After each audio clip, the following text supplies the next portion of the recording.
네, 한 주간에 있었던 정치권 이슈를 콕콕 집어서 정리해드리는 순서 주간 이슈픽 코너입니다. 여러분의 시사 지수를 높여드릴 김지수 아나운서 나와 있습니다. 어서 오십시오. 네, 안녕하십니까. 네, 오늘 그 첫 번째 이슈픽 바로 들어가 볼까요? 네, 오늘 준비한 첫 번째 이슈픽입니다. 국민의힘 얘기입니다. 네. 지금 국민의힘 김기현 대표가 전격 사퇴한 가운데 이제 비상대책위원회 체제로 들어갈 텐데요. 네. 비대위원장으로 한동훈 장관, 원희룡 장관, 그리고 김한길 국민통합위원장 이렇게 다수의 인물들이 거론이 되는 가운데 네. 뭐 이제 향후 공관위원장이나 선대위도 꾸려지지 않겠습니까? 이런 네. 부분들에 관심이 모아지고 있습니다. 비대위원장 체제, 그 밑에 이제 공관위원장, 선대위원장이 이제 누가 맡을지 이제 관심이 모아지고 있는데, 네. 말씀하신 대로 이제 김기현 대표가 이제 전격 사퇴를 한 상황이고, 좀 전에 그 말씀하신 고로 여러 인물들 외에도 뭐 나경원 전 의원도 이제 그 거론이 되고 있는 상황인데, 네. 국민의힘이 오늘 이제 관련해서 비상의원총회를 열었죠. 그렇습니다. 김기현 대표가 이제 엊그제 윤석열 정부의 성공과 또 총선 승리를 위해서 이 당대표직을 내려놨고요. 네. 그리고 국민의힘은 비대위 체제로 들어가게 됐습니다.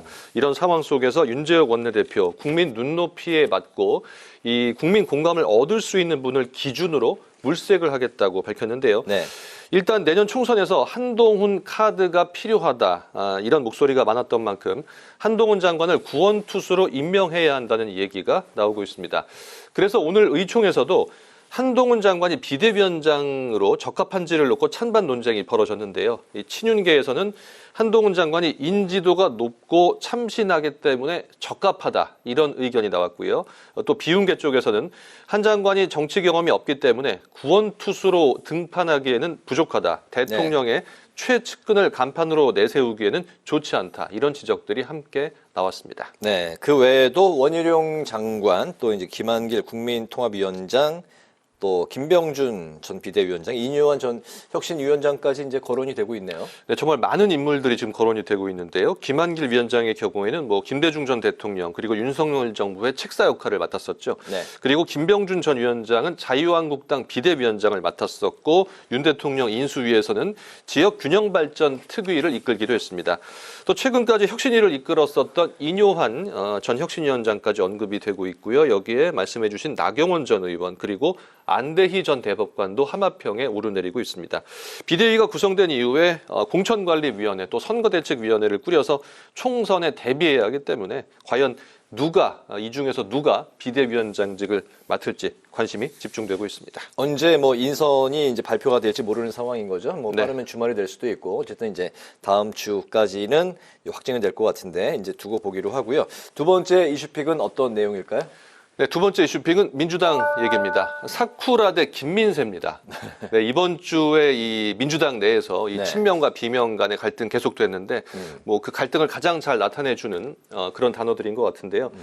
이런 단어들이 정치권의 입을 통해서 나오면서 친명과 비명 간의 갈등 또 뭐 이낙연 신당과 맞물리면서 더욱더 갈등이 증폭되는 상황입니다. 네, 이낙연 전 대표가 이제 신당을 창당하겠다는 뜻을 이제 공식화했는데 측근과 이제 본인은 아직까지 신당을 하겠다. 완벽하게 이제 그 워딩으로 이야기를 한 게 아닌데 이제 그 언론들은 그렇게 이제 나오고 있는 것 같습니다. 네. 어쨌든 신당을 창당하게 되면 앞으로 이제 한 달 안이 중요하다고 이제 이야기들을 많이 하고 있으니까 역시 이 사안도 눈여겨봐야 될 것 같은데 이번 주 내내 그 신당과 관련해서 민주당 안에 당내 갈등이 점점 더 커져가고 있는 그런 양상이었죠? 그렇습니다. 이낙연 전 대표가 새해에는 뭐 신당을 창당하겠다 이런 뜻을 밝혔기 때문인데요. 총선에서 원내 1당을 목표로 그리고 제3지대와의 연대도 추진하겠다고 밝혔고요.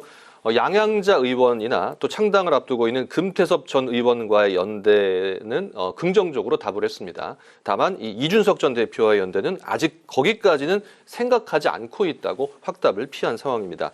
한편 이낙연 신당을 놓고 친명, 비명 간의 갈등이 거세지고 있는데요. 김민석 의원이 이낙연 신당에 대해서 결국 윤석열 독재의 정치 공작에 놀아나는 사이비 야당, 즉 사쿠라 노선이 될 것이라고 비판을 했는데요.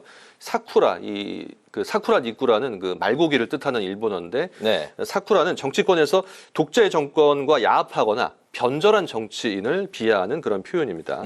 그래서 이에 비명계도 반격을 했는데요. 조응천 의원 한 라디오 방송에서 그때 철새와 김민석을 합친 김민세란 별칭이 붙었었다. 사쿠라라고 말할 자격이 있냐 이렇게 반박을 했는데요. 이제 이 얘기는 김민석 의원이 지난 2002년 대선 당시에 노무현 후보의 지지율이 떨어지자 탈당을 하고 무소속 정몽준 후보 쪽에 합류하는 것을 비판하는 말입니다. 네, 사쿠라 또 이제 뭐 김민세 모두 상대를 이제 비꼬는 말인데 이제 품격의 언어가 이제 많이 정치권에서 이제 다듬어줘야 된다 이야기가 나오고 있는데 실제 현실 정치에서는 좀 반대로 가고 있는 걸 극명하게 보여주고 있네요.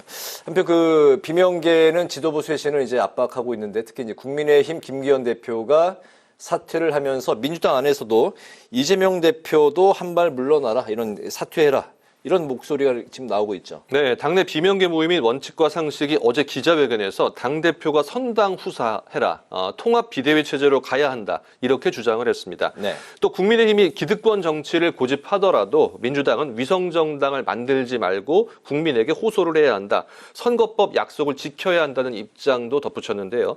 이에 이재명 대표는 변화는 하되 최대한 단합과 단결을 유지하는 것이 중요하다. 이런 입장만 내놨습니다. 어쨌든 이낙연 신당이 공식화되면서 이 향후에 얼마나 많은 비명계 의원들이 만약에 이제 신당을 창당했을 때 그쪽으로 합류할지가 야당발 정계 개편의 포인트가 될 것으로 예측되고 있습니다. 그렇군요. 세 번째 이슈픽 살펴볼까요? 네, 세 번째 이슈픽입니다.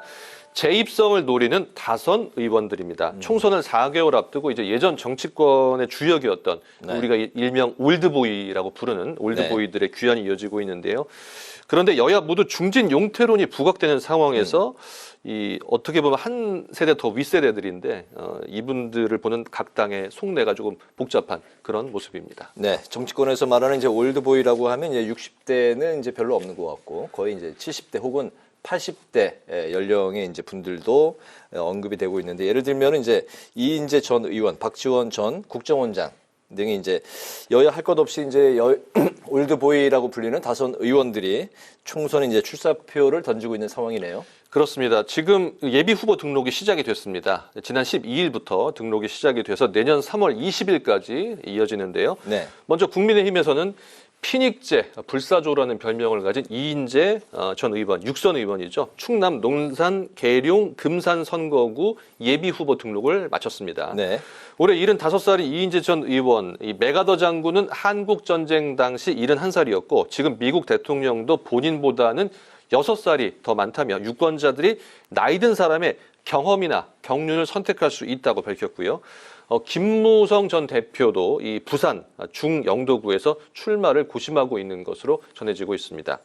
이 밖에도 여권 쪽에서 최경환 전 경제부총리나 황교안 전 대표 그리고 심재철 전 국회 부의장도 내년 총선 출마를 고심 중인 것으로 알려졌습니다. 네. 또 야권도 보면요, 야권은 이제 정동영 전 통일부 장관, 박지원 전 국정원장 등이 총선 출마에 시동을 걸고 있는데요. 이 80대인 4선의 박지원 전 국정원장은 이 전남, 해남, 완도, 진도로 지역구를 옮겨서 예비 후보 등록을 이미 마쳤고요. 정동영 전 통일부 장관도 지금은 싸워야 할 때라며 총선 출마 의지를 밝혔고 이종걸 전 의원은 서울 종로에 그리고 천전배 전 장관은 광주 서구을에 출마할 것으로 예상이 되고 있습니다. 네, 특히 이제 서울 종로에 이제 여러 그 전 의원들이 현재 뭐 어쨌든 뭐 계획들을 세우고 있는 것 같습니다. 네, 정치 1번지다 보니까 지금 각축전이 아주 뜨거울 것 같습니다. 그러고 있네요.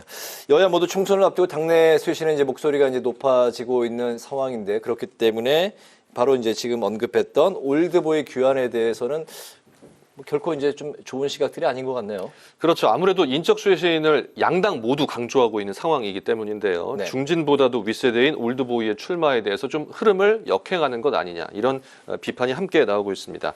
국민의힘 하태경 의원, 김무성 전 대표 출마설에 대해서 안 나올 것이라며 박수받는 선택은 아닐 것이다 이렇게 일축을 했고요. 네. 민주당 김성주 의원도 열심히 싸우는 후배 정치인들한테 등에 대고 총을 쏘는 것이 무슨 도움이 되겠냐. 그리고 고민정 의원도 젊은 인재들을 발굴해서 희망을 보여줘야 하는데 올드보이들의 귀환으로 다 채워져 버리면 선거가 더 어려워질 수 있다고 지적을 했는데요. 앞으로 이 올드보이들의 귀환 어떤 여정을 거치게 될지 지켜봐야겠습니다. 네, 총선이 다가올수록 정치인들이 사용하는 언어도 굉장히 좀 치열해지면서 전투 용어 같은 그런 말들이 많이 나오고 있는 것 같습니다. 그렇습니다. 네, 오늘 주간 이슈픽 여기까지 듣겠습니다. 김지수 아나운서와 함께했습니다. 수고 많았습니다. 네, 고맙습니다.